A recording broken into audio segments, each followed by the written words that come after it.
yellers! Welcome back to Why Am I Yelling? Musings from a middle-aged menopausal mom.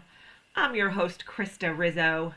It is a glorious October, autumn, crisp day here. It is Friday, October 10th, and I am so excited that we have for you an incredible guest. Her name is Laura Lambe. She is a menopause practitioner who is just putting such a great story together when it comes to menopause resources and information and knowledge and education out there for women like me and you who are listening to this. She has created a really wonderful group online, and all that information is going to be shared in this conversation and in the show notes, in the comments, in the description of the show, because it's really important that you guys join her free program that has thousands of women in there talking about menopause and talking about their journey through menopause, and there's resources and really great tools that you can use to help you through your menopause in a way that's right for you. And that is the theme of this conversation.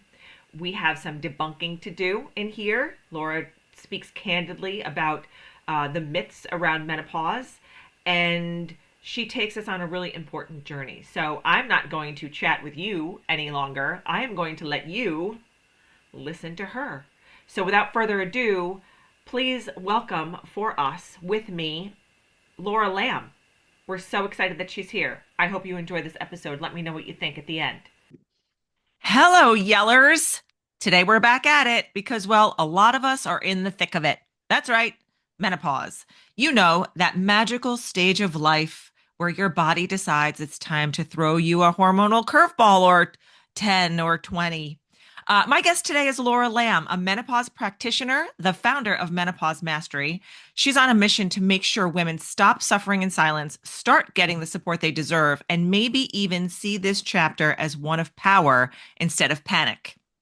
We're going to talk about everything from the symptoms nobody warns you about, to how to advocate for yourself in the doctor's office, to the very real impact menopause has on confidence, relationships, and all the other things. And yes, we're also tackling hot flashes in public, middle of the night insomnia, and what happens in the bedroom after menopause or during it.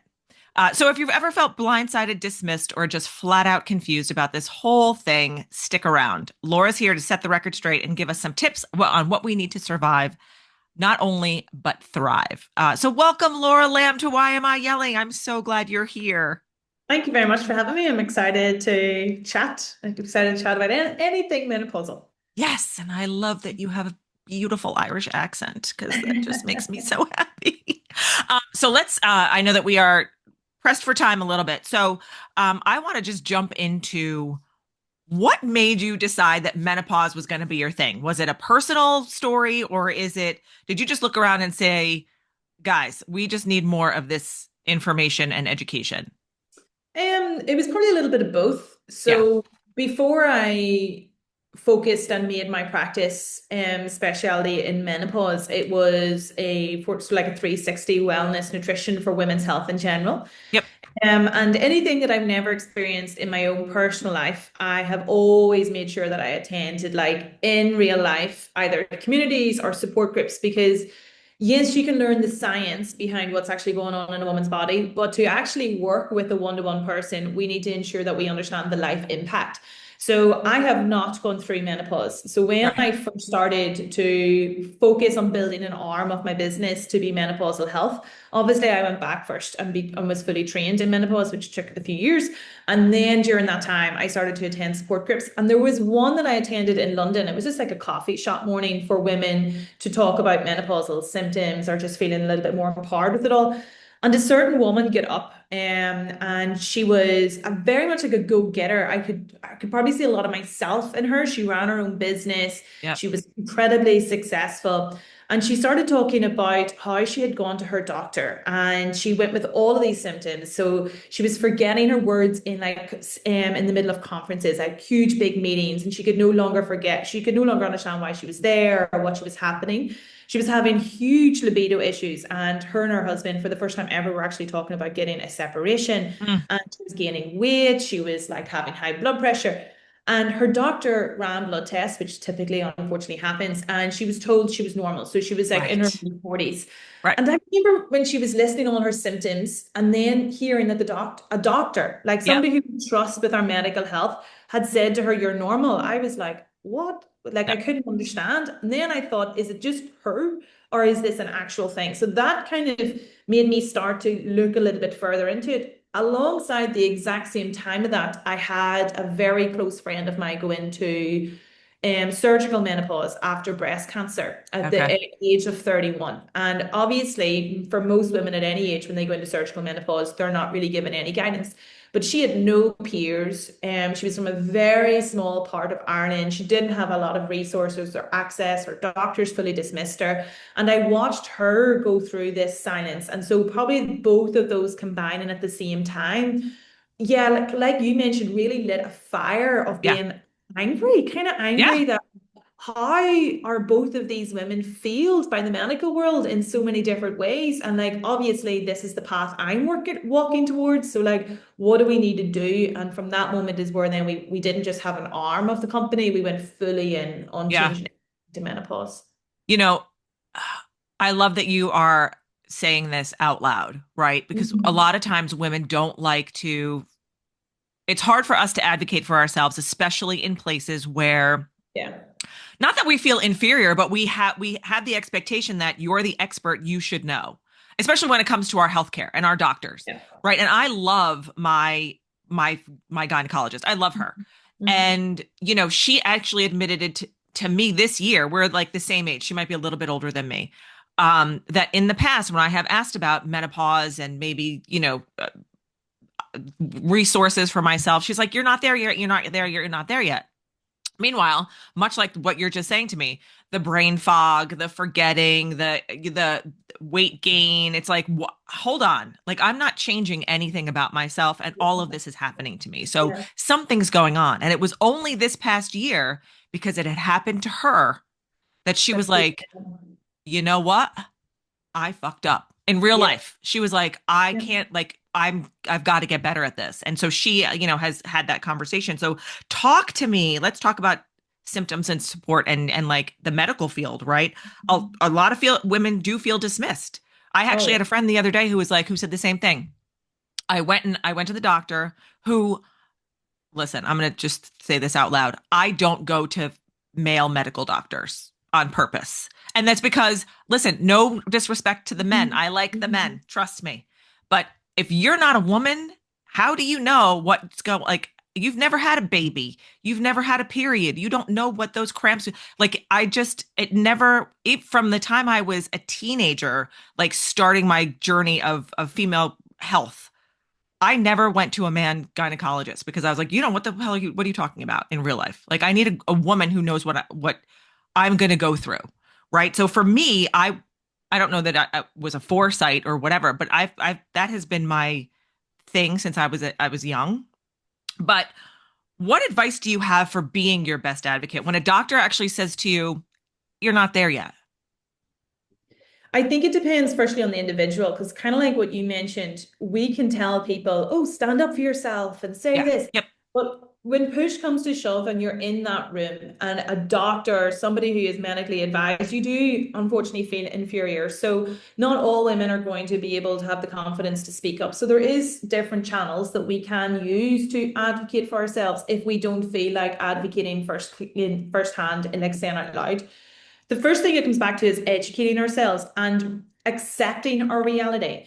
Yeah. So what I mean by that is we hear, and I see it all the time, a lot of women, and of course, and I can understand this, and I'm infuriated by it all as well, but complaining about the current state rather than like accepting it as it is and then getting on with doing Yes. something by changing it. So what I mean by that is the gap is not going to close in our lifetime. I don't even think it's going to close in the Yeah. lifetime coming after us. So like we can complain and there's loads of people out there advocating for changes in the medical training and so on. And hopefully for generations after us, that makes a difference. It's not going to make a difference in our menopausal experience and it's not going to make a difference in Correct. our daughter's menopausal experience.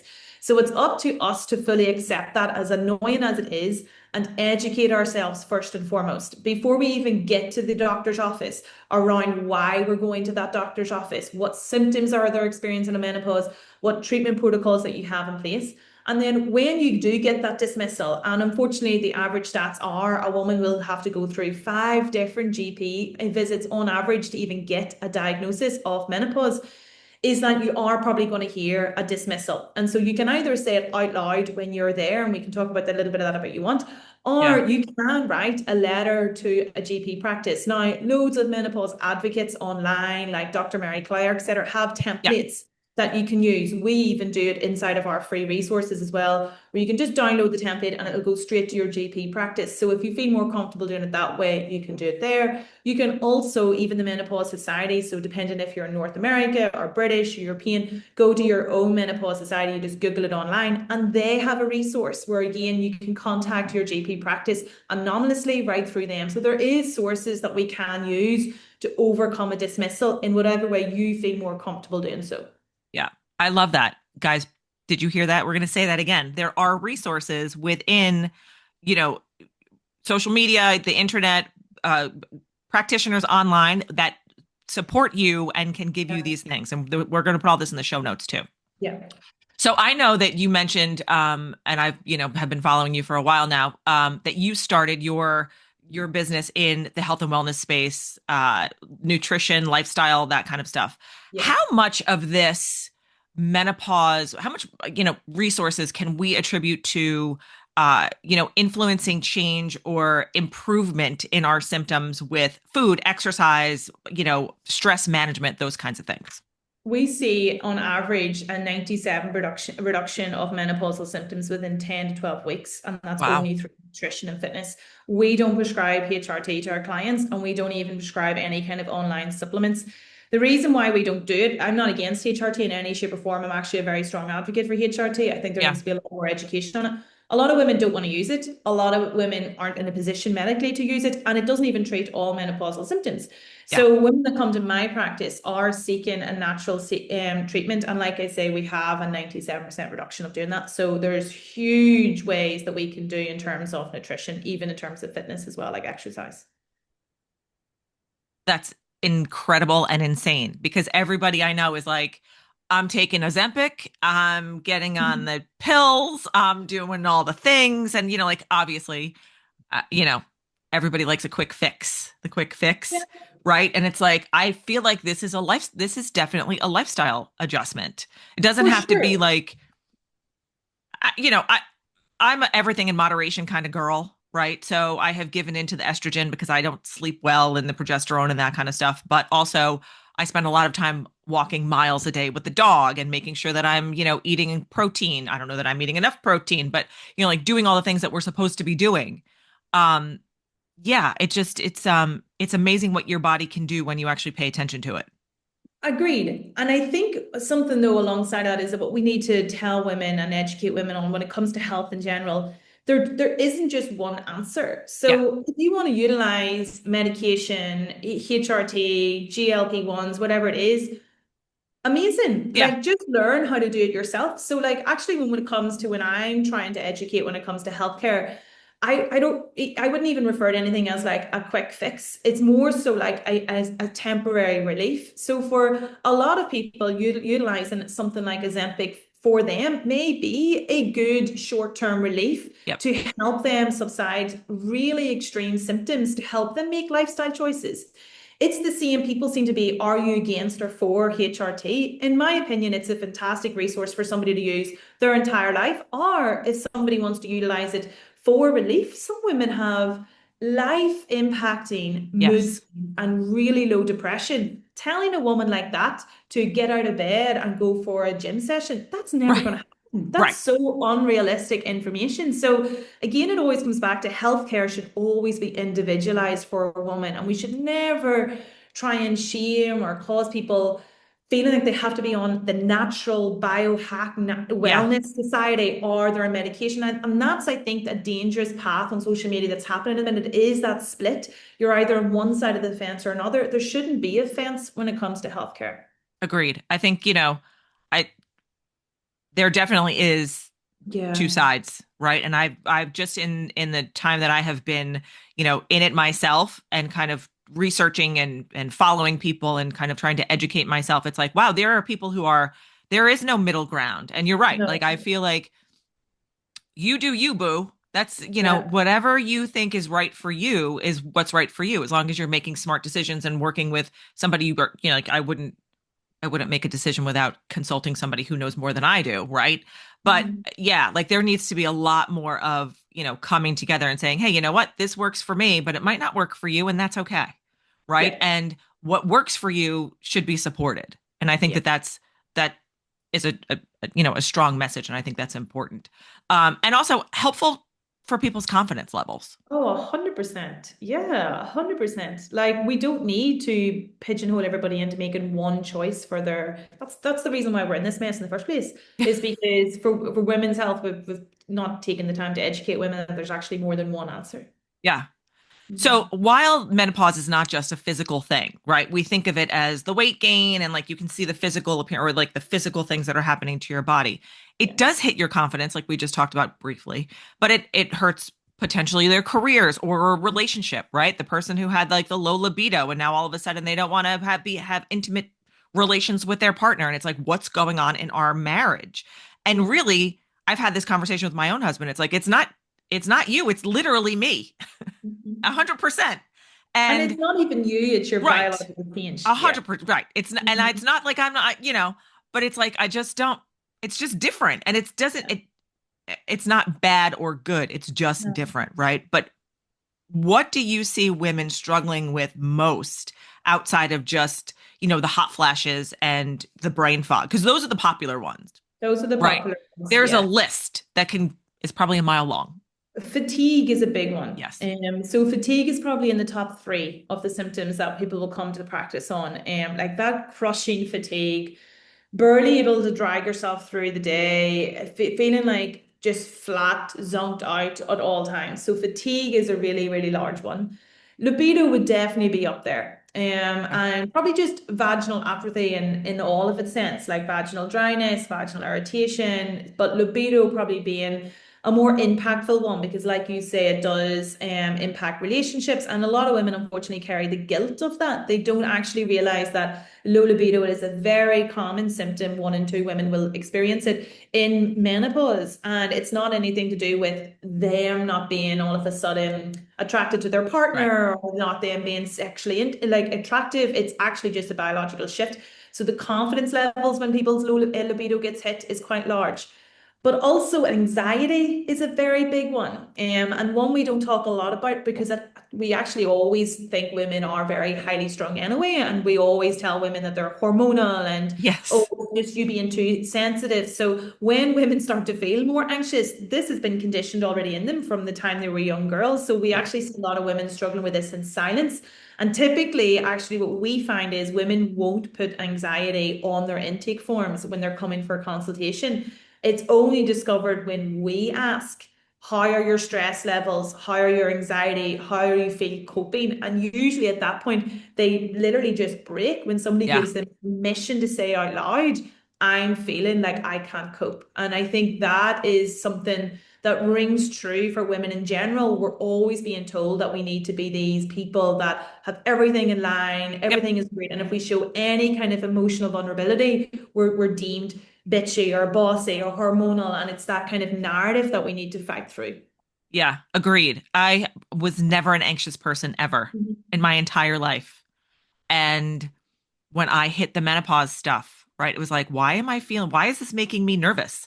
Why do I feel anxious about this? Well, I am a mom. I have 2 kids. I have no problems getting on planes. Like I have friends who have legit anxiety issues with stuff. And it's like, I don't, all of a sudden you don't know. And then you start reading into this and it's like, wow, this is another symptom of just Yeah. what I'm going through. And I kind of have to, you know, learn and educate myself and sit back and be like, yeah, I have to say it out loud. I said it the other night to my husband, I'm feeling really anxious about, I don't even know. All of a sudden it's like, I don't know. All of a sudden I'm feeling anxious. And he's like, okay, well, do what you need to do to kind of work that out. Or how can I help you? Or what do we need to talk about? And I'm like, there's nothing. Like, there's really anything, but it just shows up. And I think that for a lot of people is the strangest part about this whole thing.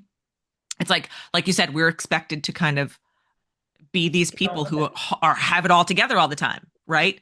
And when you don't, it's an odd feeling. And it's like, Mhm. okay, what's actually going on here? And how are we going to, fix this? And I don't know that there's, like you said, there's not really one fault, like one script, right? Yeah. So how do you help women flip that script, right? From the I'm falling apart, right? Not willing to say that I'm anxious or I'm having a hard time. I'm a terrible sleeper, full stop, since I was a child. So this has only escalated in my menopause, which is fantastic. 3 o'clock in the morning is like my bestie. But going from I'm falling apart to kind of turning this into stepping into your power and owning what this is and turning it into something that can be beneficial for us. I think it all starts by trying to educate women the role that estrogen plays in our body. So when it stops, what is happening? Because that is obviously why we're having all these symptoms. Now, Yeah, yes, of course, we can replace some, not all, some sure. of estrogen and sex hormones via HRT, but we know really even at that stage we keep the dosages pretty low.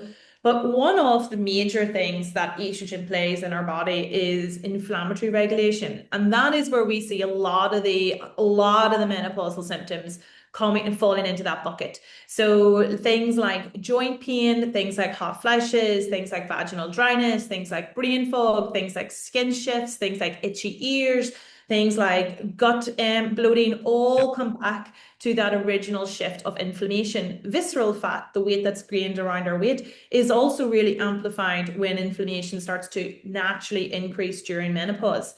Now, we are obviously never going to get that full anti-inflammatory hormone back, i.e. estrogen. So right. what we need to learn is, firstly, what anti-inflammatory practices we can now put in place in our body to help naturally regulate that. But more so importantly, what inflammatory habits have we always been doing and continue to do that are making matters worse? So it's kind of looking at it through that kind of two lens, because a thing that we try and educate our community about a lot is estrogen. We need to look at it as it protected us a lot. Yeah. So a thing that inflames our body even more, for example, is undereating. So many women undereat because we've Yep. been conditioned from no age to diet, to always be fitting into a mini black dress for Yep. Christmas, always getting ready for bikinis for the summer. We've always been conditioned to cut the carbs out, don't eat fat. So the vast majority of women, studies show, are deficient in food. We Yeah. are malnourished. One of the things that inflames a woman's body and men is undereating.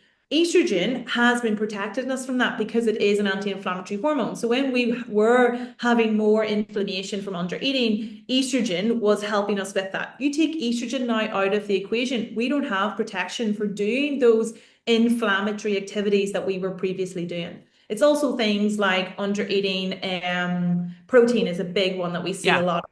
Skipping meals, overusing caffeine, in like sugar, alcohol, Yeah. all those things that inflames us, that we kind of had the luxury of getting away with when we still had estrogen being produced on a daily basis.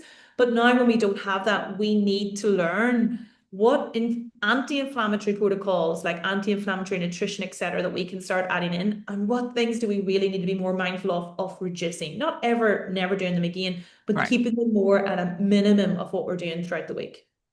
Yes, and that's very eye-opening, right? Because you think, yes, we came from the diet culture. If Mhm. my mother didn't say 27 times a day, I'm so fat, or I need to lose weight, or I needed this, or I needed that, right? And then you're around that, so that kind of automatically gets ingrained in your brain. And I'm from a generation where like the waif models were the thing to be, Yeah, right? Everybody was this skinny, like Kate Moss, and she's yeah, really that skinny in real life. I mean, maybe she was dieting, I don't know, but when you are also, I like to eat. So I'm Italian. We eat food and I like to eat food. So, for somebody like me who has kind of had a love-hate relationship with body image and appreciating myself for what my body can do and liking the food and then saying, oh my gosh, where did this extra 5 or 10 pounds come from in the last 5 or 6 years from out of nowhere? Where, like you said, you never really had to think about it because it wasn't a thing. It has turned into a thing, but it has turned into a thing that also has allowed me to educate myself on what I should cut back on, like you said, and what I can add more of. So, Mhm. I love a chickpea, that's for sure. Yeah, yeah. It's about adding and reducing and trying to bring in that balance again when we no longer have estrogen naturally doing that balance in behind the scenes for us.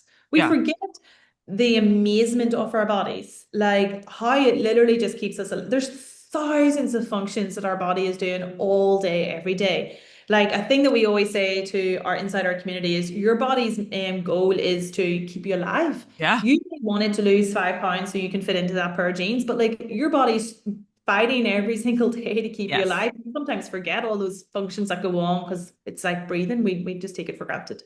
Agreed. And I think, and it's funny because I used to talk to a lot of parents when I did a lot of parent coaching, and it was like, you know, talking to your children about keeping themselves healthy and doing all that stuff. It's like your body is your vessel, Yeah. right? It's the only thing that you have to take care of. And you wouldn't put crappy gas in your car if you're driving, an Audi or a Porsche or like a car that takes premium gas.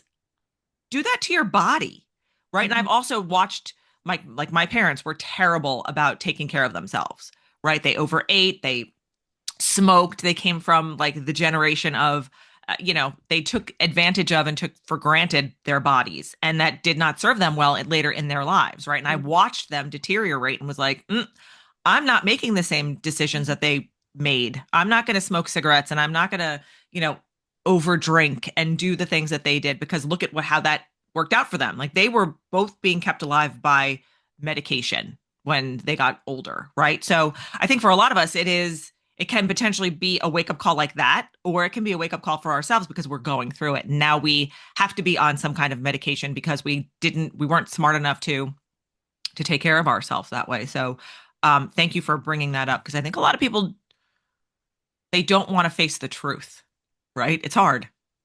It is hard. And I think giving women permission to look after themselves. And again, that's not going to be something that we're just going to fix because it from a very young age, even for girls, we're conditioned that our role in life is to be the caregiver, to look after people. Even in later life, the caregiving of kids, parents typically usually does fall on the female shoulders.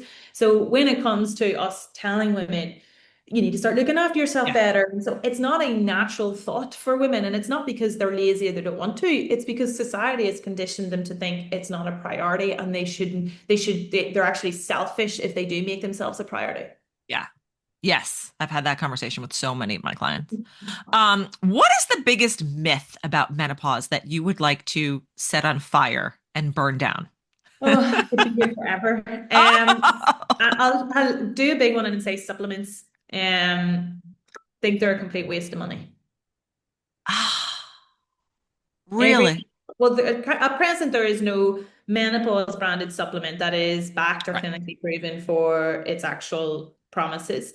I think unfortunately because there is this big grey gap on education and people struggling, marketing brands have gone absolutely haywire Yeah. on menopausal supplements. You go into a shop, and I do this all the time in a chemist. In the UK, we have chemists called Boots, for example, Yep.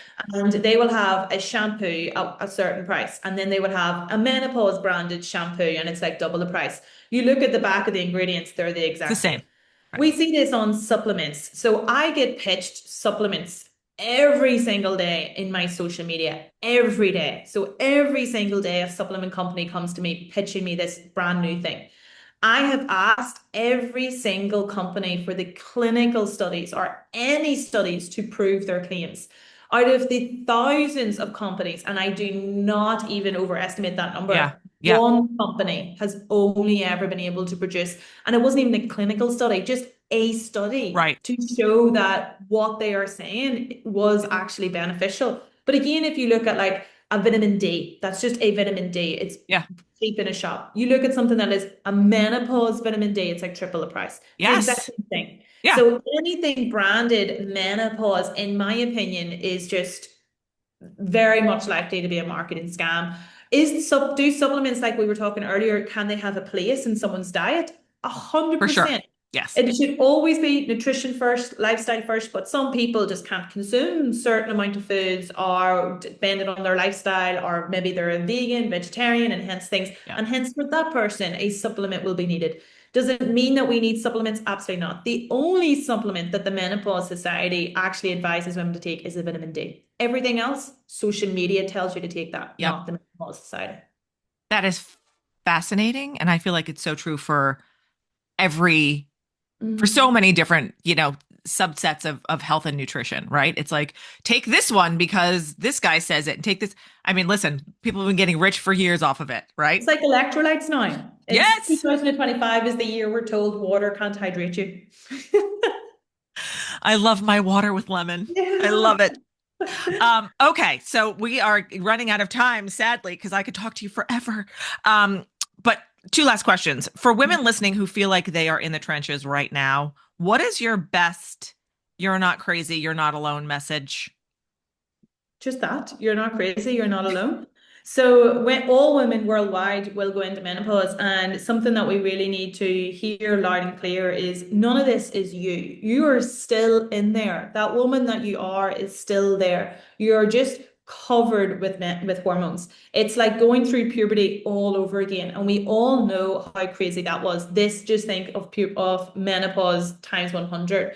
It's not you. So the libido is not you, the anxiety is not you, the depression is not you, the rage, that none of that's you. That's a biological shift. So give yourself some peace and kindness in the fact that this is a biological hormonal shift. It's not you. Yeah, I like to tell people, give yourself some grace, right? Like, Mm. we're all just learning how to exist in this world right now, right? It's hard enough. And for those of us who are, managing careers and parenting and relationships and friendships and all, like, we're all doing that, right?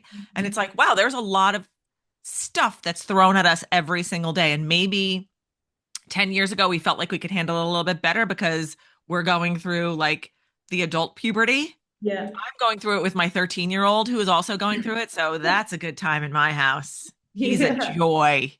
So yeah, so there, I think that's great advice. So tell us what to expect next from you and all the great things that you're doing, because I know that you are about to launch something, right?